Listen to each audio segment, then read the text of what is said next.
Hello, and welcome to my channel.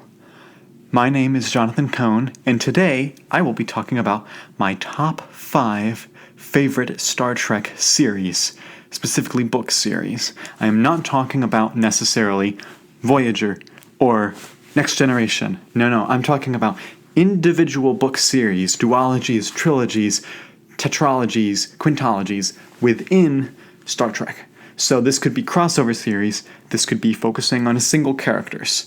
This could be an arc of books that really serve as its own little series within the Star Trek universe.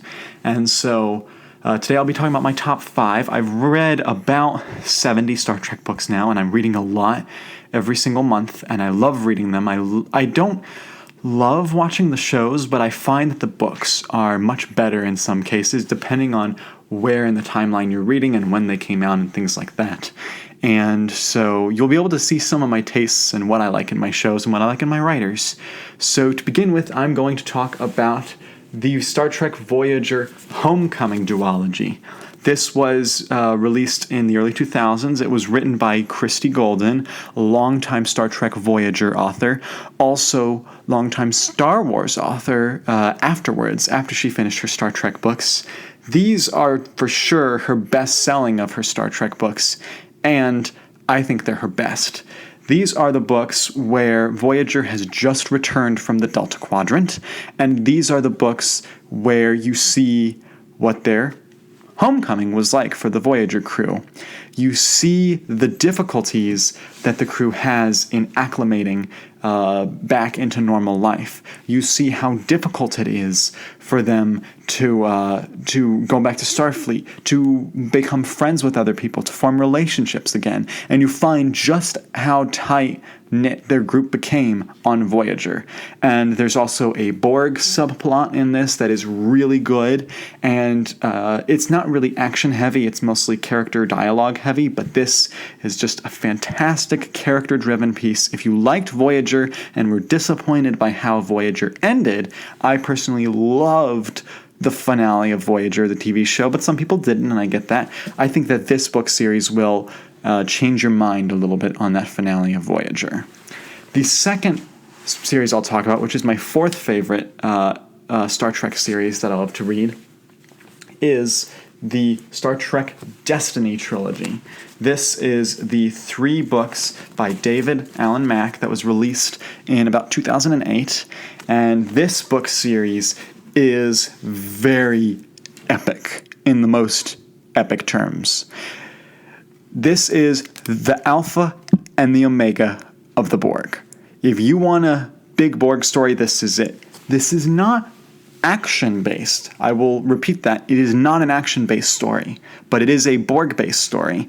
And he introduces some new types of aliens and groups that are interesting. He includes the Next Generation crew and the Titan crew, which was its own line. And then he also introduces the DS9 crew through Aventine, which is how you have Ezri Dax becomes a captain in this book. This is the book that set off the Nemesis world for Star Trek. This is what blew everything up, changed everything up, and really set Star Trek where it went from the last decade.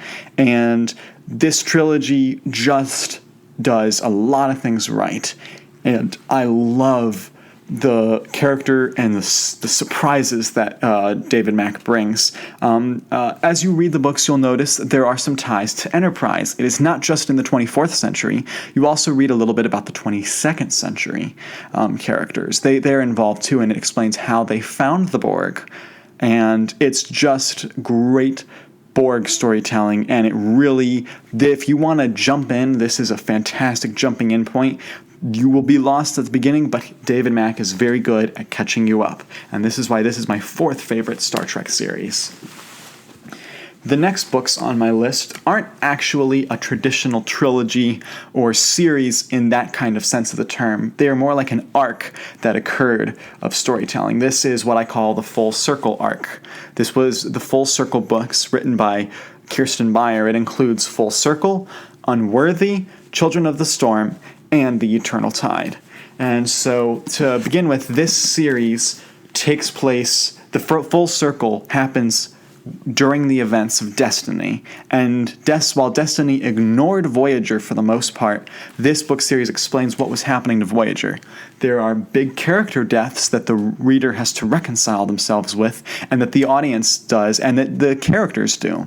And beyond that, there are moments in this book where Voyager is considered to be sent back into the Delta Quadrant after all the years that they spent there. They finally got out, they're finally home, and yet they want to be sent back by the Starfleet wants to send them back. And this was just Voyager at its absolute best. Kirsten Beyer understood Voyager, and this was the first of, I think, 3 arcs that she wrote for Voyager, and this was just fantastic. It is plot-driven, which Voyager itself was not, and it just will break your heart in a bunch of ways. And so that is why I highly recommend the Full Circle arc of Voyager books by Christie Golden as my number 3. Now, my number 2 favorite series is quite interesting. It is called Star Trek The Fall. This was a 5-book miniseries that came out in the fall of, I believe, 2013. And this series is a huge crossover series. You've got characters from DS9, from Voyager showing up. You've got characters from the Next Generation showing up. This is a book series where a certain political member of the Federation is assassinated, and therefore you have to find out who the assassin is, and it sets the whole galaxy into turmoil because that's what happens when assassinations happen. It's called the Archduke Ferdinand moment. If you know, the Archduke Ferdinand was the Archduke before World War I that set the events of World War I into motion, was his assassination. And this series follows a similar style. You have books following the DS9 station, the new DS9 station. You have a book following the events on some of the planets, specifically following Garak on Cardassia. You have the Ceremony of Losses. This book focuses on Julian Bashir and the Aventine as well. And you'll notice this again written by David Mack, one of the very good Star Trek authors. And the whole series was written by different authors who came together. And each book is its own plot, but yet they culminate towards the end. And books 3, 4, and 5 is where you really see the trajectory of the culmination. In book 4, Poison Chalice focuses on the Titan crew and Admiral Riker. And then you have Peaceable Kingdoms, which ties everything up and focuses on the Enterprise crew again. And this whole series has some fantastic political messaging, some fantastic questions that it raises, and it really makes you think about government and about politics and about murder and about spying and about when should information be kept secret or not. And I disagree with a lot of the messaging that comes out of these books. However, they do it so well that it's worth it. And now I get to my favorite Star Trek series, and this was the first Star Trek trilogy that I ever read, but it was so good that it was worth it, and that is the Prey trilogy. This is 3 books written by the wonderful John Jackson Miller. You will hear his name a lot on my channel because he is one of my favorite tie-in authors. In fact, I would say he probably is my overall favorite media tie-in author and definitely my favorite Star Trek author. His books are superb. He follows the Klingons, who have a undiscovered country moment of politics during the 24th century. He has the Klingon universe set into chaos, and that has ripples into the Federation. And this was amazing plots, amazing characters. He just had me hooked from beginning, first page, all the way to the end. It felt very cinematic. Each book had its own ties into different movies, and it was a big crossover. While it heavily focused on the Next Generation, the original series characters show up.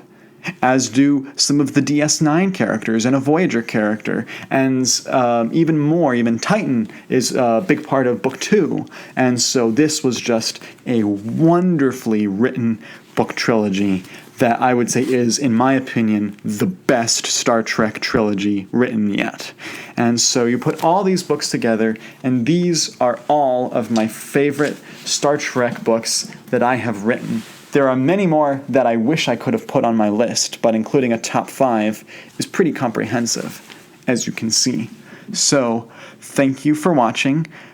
Please be sure to like and to subscribe and to share the video. But until next time, I'm Jonathan.